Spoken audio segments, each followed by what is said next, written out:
nafsi yangu, nipe imani ya kudumu ambayo ina thawabu kubwa. Rejesha macho yangu ya ufahamu wako, nipate kuona uzuri wako. Kila kuchao nipate pona na kuipokea mibaraka yako. Ndani ya Kristo yupo mkombozi wetu, na jua la haki linaangaza ndani ya nafsi yake. Kuna baraka kwa wanao tamani kuipokea.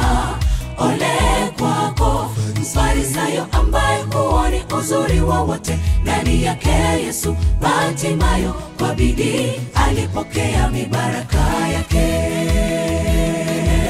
Ndani ya Kristo yupo mkombozi wetu, na jua la haki linaangaza ndani ya nafsi yake. Kuna baraka kwa wanao tamani kuipokea. Ole kwako Mfarisayo ambaye huoni uzuri wowote ndani yake Yesu. Bartimayo kwa bidii alipokea mibaraka yake.